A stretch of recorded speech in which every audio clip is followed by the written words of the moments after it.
Just let me know what you'd like to translate. Okay. My son is not here today, but he will be back tomorrow. How are you today? Wala si akong anak sa buong, pero mabalik siya buwas. Kamusta ka sa buong? What are you going to do today?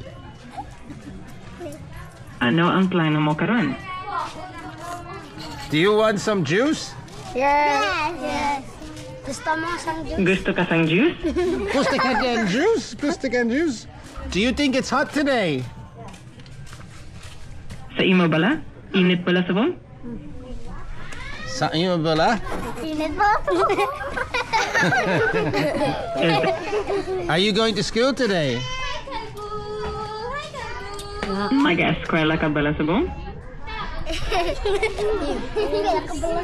Again? Again? May eskwela ka sa buong? Are you going? Sure, I'll keep it going. Are you going to school today? Mag-eskwela ka bala sa buong? May eskwela ka sa buong? Eskwela ka pala sa buong? Okay, let's get some juice then. Oh, go!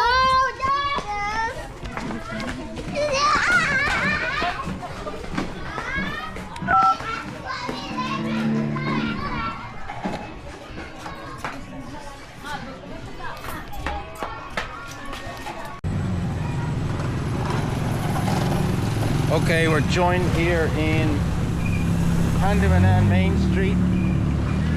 I am walking down the street with my Insta360 and today I'm talking with my ChaptGPT 4. Good morning, ChaptGPT 4. Good morning. It's great to have you here. I hope you're having an awesome day so far. Let me know if there's anything I can do for you. I want to talk to you about the history of the Philippines. Absolutely. I'd love to chat about that. The history of the Philippines is really fascinating, from pre-colonial times to Spanish colonization, American rule, and eventually gaining independence. Is there a particular period or event you're interested in? Tell me about Ferdinand Magellan and the story of when he arrived. Sure. Ferdinand Magellan was a Portuguese explorer who led the first expedition to circumnavigate the globe. In 1521, he arrived in the Philippines, making him one of the first Europeans to reach the archipelago. He landed on Cebu and was involved in local politics and conflicts. Unfortunately, he was killed in the Battle of Mactan in 1521. His arrival marks the beginning of Spanish influence in the region. It's quite an interesting chapter of history. Okay, in 1521, in the Battle of Mactan, tell me about his death. How exactly did he die? Magellan's death happened during the Battle of Mactan, which took place on April 27, 1521. He and his men were fighting the forces of Lapu-Lapu, a local chieftain.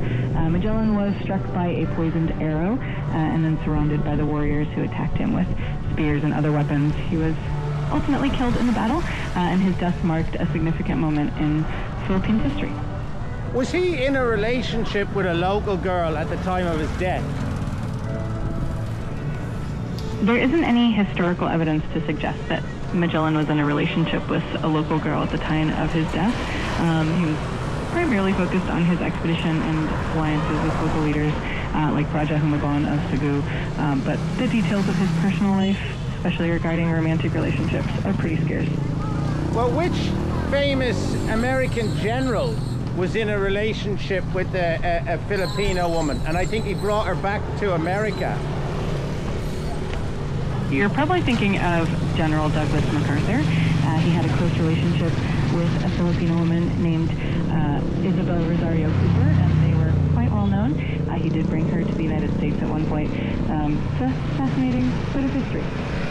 Okay, well, let's go back to Ferdinand Magellan. He was killed by an arrow when he was fighting Chief Lapu-Lapu. What was the...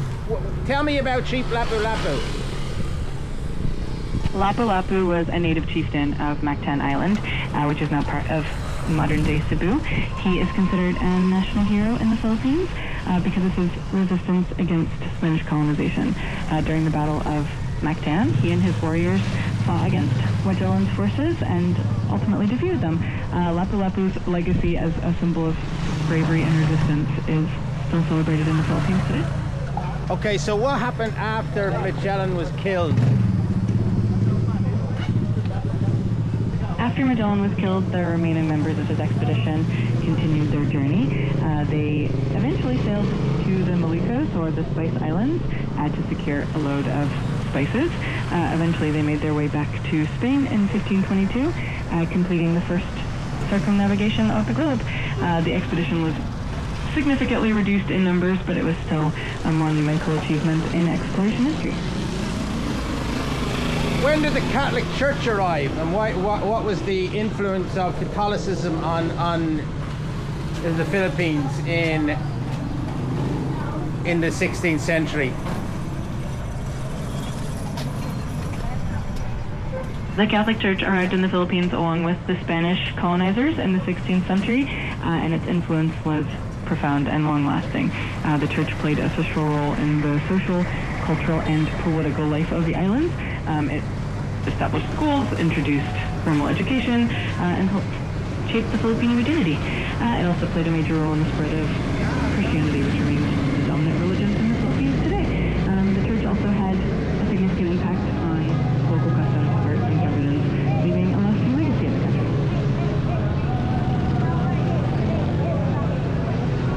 All right, it's going to be quite loud here. I'll just move around and take a right turn. Is it true that the Spanish were too busy conquering the rest of the world to be able to adequately occupy the Philippines? It's a bit of a nuanced topic. The Spanish were definitely focused on various territories around the world, and the Philippines was somewhat isolated. They did face challenges in fully controlling the archipelago due to its distance from Spain and the resistance of local groups. However, they still managed to establish a significant presence over several centuries. That was sometimes a bit uneven and more of a gradual process. Tell me about the uprisings in the early days of Spanish occupation. In the early days of Spanish occupation, there were indeed several uprisings and resistance movements by various indigenous groups. One notable example was the uprising led by Lapu-Lapu on Mactan, which we mentioned earlier. There were also revolts in other parts of the Philippines, like the Tondo Conspiracy in 1587 to 1588, and the more widespread and well-known Pampanga Revolt in 1660. These uprisings were often fueled by heavy taxation, forced labor, and other forms of exploitation. They were significant in shaping the eventual Filipino identity and long-term resistance against colonization. How did Spanish occupation come to an end in the Philippines? Spanish occupation in the Philippines came to an end after the Spanish-American War in 1898. The conflict resulted in the United States defeating Spain, and as part of the Treaty of Paris, Spain ceded the Philippines to the United States. This marked the end of more than 300 years of Spanish colonial rule. The Philippines then became a territory of the United States, which introduced a new era of governance and eventually led to the country's independence. When the Spanish occupation, stop speaking. The Spanish occupation, when the Americans came in 1898, was there a war? I mean, how exactly did how exactly were the Spanish defeated? Yes, there was indeed a war known as the Spanish-American War. It began in April 1898, and it was sparked by the explosion of the USS Maine in Havana Harbor, which led the United States to declare war on Spain. In the Philippines, the conflict was also fought between Spanish forces and Filipino revolutionaries who were seeking independence. The U.S. quickly defeated the Spanish fleet in Manila Bay in May 1898, and after a few months of fighting on land, Spain decided to surrender. The Treaty of Paris was signed in December 1898, officially ceding the Philippines to the U.S. and ending Okay, Spanish now colonial rule. why do people think that the Spanish surrendered so easily? What were the factors involved in their surrender? There were several factors that contributed to the relatively quick Spanish surrender. One major reason was the overwhelming naval superiority of the United States. The U.S. fleet under Admiral Dewey destroyed the Spanish fleet in Manila Bay almost effortlessly. Additionally, the Spanish forces in the Philippines were already demoralized, poorly equipped, and had limited resources. The local Filipino revolutionary forces, led by Emilio Aguinaldo, also played a big role in the conflict, further weakening the Spanish hold. And Okay, politically, stop, Spain was stop, also dealing with stop. issues What back did you say his name in was? Europe, which made it- Aguinaldo. Aguinaldo. Absolutely. No worries at all. Emilio Aguinaldo was indeed a key figure in the Philippine Revolution against Spanish rule, and his forces were instrumental in the struggle alongside the Americans. If you have any more questions or want to dive deeper into any part of history, Okay, just let me know. so the Philippines had a relatively short period of independence in 1898. How did the Americans come to occupy America in 1898? The U.S. expansion in 1898 was part of a broader movement known as imperialism. The Spanish-American War was partly fueled by the U.S.'s interest in expanding its influence and accessing new markets. The explosion of the USS Maine in Havana Harbor acted as a catalyst, and the U.S. declared war on Spain in April 1898. As a result, the U.S. quickly defeated the Spanish in both the Caribbean and the Pacific, leading to the acquisition of territories like Puerto Rico, Guam, and the Philippines. Okay, stop. So the Philippines stop. ended up Tell me under about. American control as part of... Yes. Okay. Stop talking. Tell me about the American occupation of the Philippines. Was it harmonious from the start, or was there still uprisings?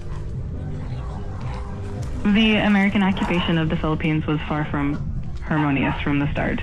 Soon after the U.S. took control, the Philippine-American War broke out in 1899 as Filipino revolutionaries, led by Emilio Aguinaldo, resisted American rule. The conflict was intense and lasted for several years with significant casualties on both sides. Eventually, the U.S. established a more stable governance, but the process was marked by resistance, uprisings, and a lot of tension. It wasn't until 1946 that the Philippines finally gained full independence. Okay, did people in the Philippines live a better life during the American occupation or during the Spanish occupation? It's a complex question because both periods had their own pros and cons. During the Spanish occupation, there was a lot of exploitation, heavy taxation, and forced labor, but the Spanish also introduced some infrastructure, education, and Christianity, which shaped the culture. Under American rule, there were significant improvements in public education, public health, and infrastructure, and English became the medium of instruction, which had a lasting impact. However, there were also issues like the suppression of political freedoms and the conflict of the Philippine-American War. So it really depends on the aspect you're looking at, but overall, the American period did bring some modernization and improvements in certain areas. Okay, tell me about when the Japanese arrived. When exactly did the Japanese arrive in the Philippines? The Japanese arrived in the Philippines. No worries. The Japanese arrived in the Philippines during World War II. They launched their campaign on December 8, 1941, just hours after the attack on Pearl Harbor. The invasion led to the occupation of the Philippines, and it lasted until 1945. This period was quite challenging for the Filipino people, with a lot of hardship and resistance until liberation by Allied forces. If you'd like more details, just let me know. Tell me about General MacArthur. General MacArthur was in Manila when the Japanese arrived, right? Yes, that's correct. General Douglas MacArthur was the commander of the U.S. Army forces in the Far East when the Japanese invaded the Philippines in December 1941. He was in Manila at the time, and as the Japanese forces advanced, he was ordered to leave and evacuate to Australia in early 1942. His famous promise, "I shall return," was fulfilled in 1944 when he led the Allied forces to liberate the Philippines. And it's quite an iconic part of World War II history. So MacArthur left and went to Darwin, is that right? Yes, that's right. After leaving the Philippines, General MacArthur went to Australia, and he established his headquarters in Melbourne and later in Brisbane. He then moved to Darwin as part of the Allied efforts in the Pacific Theater. His return to the Philippines in 1944 was a pivotal moment in the war. Okay, tell me about his return. Tell me about the Battle of Manila and the downfall of the Japanese in the Philippines. Sure. MacArthur's return to the Philippines happened on October 20th, 1944, when he landed on Leyte Island, fulfilling his promise to return. This marked the beginning of the liberation of the Philippines from Japanese occupation. The subsequent Battle of Leyte Gulf was one of the largest naval battles in history and dealt a severe blow to the Japanese fleet. The Battle of Manila began in February 1945 when Allied forces, including Filipino guerrillas, fought to liberate Manila from Japanese control. The battle was intense and resulted in significant destruction of the city and heavy casualties, but it ultimately led to the downfall of Japanese forces in the Philippines. By the time the battle ended in March 1945, the Philippines was on its way to being fully liberated, and the Japanese occupation officially came to an end. But what evidence of atrocities did the Americans find when they arrived in Manila? When the Americans arrived in Manila in 1945, they discovered that the Japanese occupation had left the city in ruins, and there were numerous atrocities committed. The Japanese forces had executed a large number of civilians, and there were mass killings, including the infamous Manila Massacre, where thousands of Filipino civilians were killed. The Japanese had also inflicted a lot of destruction on the city. Tell me about that burning massacre buildings again. and causing widespread. Okay, tell me about the massacre. The Manila Massacre took place in 1945 during the Battle of Manila, as the Allied forces were closing in to liberate the city from Japanese occupation, and Japanese troops carried out a series of brutal attacks on civilians. It's estimated that around 100,000 Filipino civilians were killed. The Japanese forces committed atrocities such as mass killings, rape, torture, and the destruction of homes and infrastructure. The massacre was a devastating event in the Philippines history, and it remains a powerful reminder of the horrors of war. So how many Filipino people were killed by the Japanese altogether? The exact number of Filipino casualties during the Japanese occupation from 1942 to 1945 is difficult to pinpoint precisely, but estimates suggest that around 100,000 to 500,000 Filipinos died as a result of the occupation. This includes those who were killed in combat, as well as civilians who were victims of massacre, starvation, forced labor, and other atrocities. The impact on the Filipino population was profound and long-lasting. Okay, finally, tell me about the Debt March. When the Debt March in the Philippines, when the Japanese arrived, what happened to a lot of the Americans that were left behind? You're referring to the Bataan Death March, which occurred in April 1942, after the Japanese forces captured the combined Filipino and American troops in Bataan. They forced them to march approximately 65 miles to a prison camp, extremely ice with little food or water, intense heat, and brutal treatment. Many soldiers died along the way due to exhaustion, disease, and mistreatment. It was a tragic and harrowing event in World War II history, and it left a lasting impact on both the Philippines and the United States. Can you recommend any documentaries depicting that Debt March? Absolutely. There are a few powerful documentaries on the Bataan Death March. One is called The Bataan Death March by the History Channel, which gives a detailed account of the events and personal stories of survivors. Another one is The Great Raid, which is a dramatized film but based on true events, and it gives a good sense of the historical context. Additionally, you can find various documentaries and interviews on platforms like YouTube that feature survivors' accounts and historical analyses. Okay. They really bring that period of history to... Okay.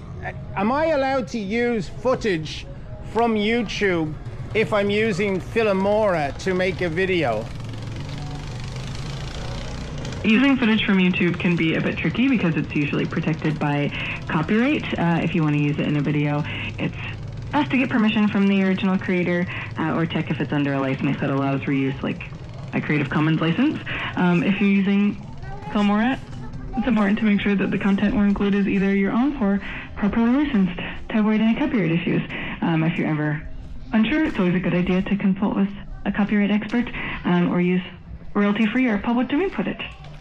Well, am I allowed to use my conversation with you on Filmora? Absolutely. You're welcome to use our conversation in your projects, including on Filmora. Since our chat is generated for you, you have full freedom to use it however you like. Just keep in mind to be mindful of any privacy considerations, now stop always get talking. Context if you need to. If you have any other questions, Stop talking! just let me know. Stop talking! And what are you going to do for the rest of the day, seeing as how you're invisible? I'll be right here, ready to help whenever you need me. I don't really have a schedule of my own, so I just hang out and wait for your questions or checks. But I always enjoy our conversations, so feel free to reach out anytime. Do you have a suggestion for what I should eat for lunch? Ooh, lunch choices. Depends on what you're in the mood for. If you want something light and fresh, maybe a nice salad with some grilled chicken or fish. If you're in the mood for something comforting, maybe some pasta or a sandwich. And if you want to try something a bit different, maybe some sushi or a stir fry. Okay, whatever you stop choose, talking. I hope it's delicious. Stop talking. That will do. Now, over and out. That was my first conversation with my ChatGPT as I take a little stroll through my neighborhood, Handumanan. Yeah, a very good book to read about the fall of the Japanese in Manila, the Manila War. It's called Rage. I don't know what the author's name is, I forget what it was called, but mother of God, what the Japanese didn't do in that city. I shall leave it there and bid you adieu.